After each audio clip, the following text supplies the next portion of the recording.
Thank you, Chair, for giving me the opportunity to address the 112th session of International Labour Conference, popularly known as the International Parliament of Labour. I heartily congratulate ILO for organizing the 112th session of ILC meeting with the plenary discussion on such an important topic of social justice and social contract. ILC meetings allow countries and social partners to exchange ideas and foster the spirit of consensus building and tripartism, thus bringing us closer to a common goal of promoting decent work for all. The International Labour Organization has been instrumental in shaping a global social contract for over a century by adapting framework for economic and social progress.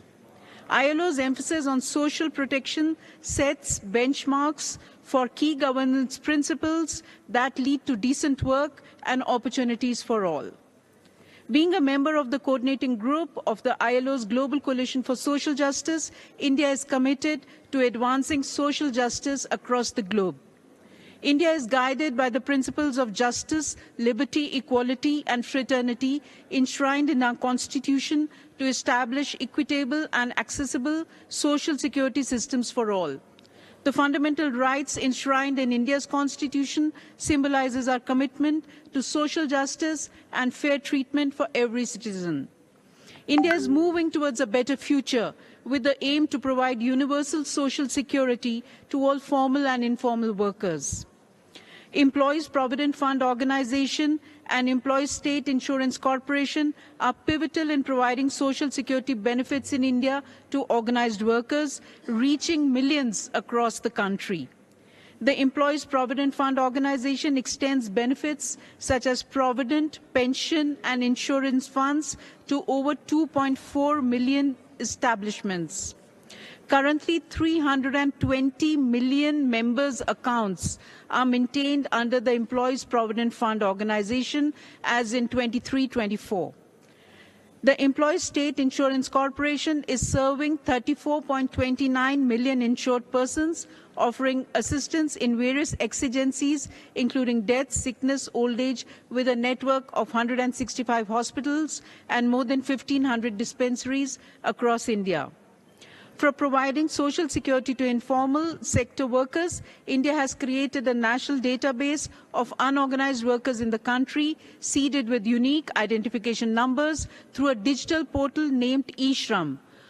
Almost 300 million workers have already been registered on the portal, which helps in evidence-based decision-making, policy-making, and targeted delivery of social security schemes to informal workers.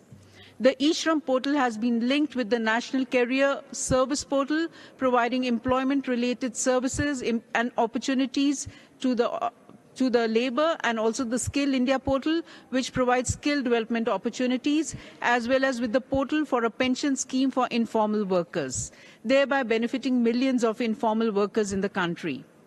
India is also providing various in-kind social protection benefits, including free housing, food guarantee through the public distribution system, subsidized cooking gas, cash transfers, agriculture crop insurance, and so on.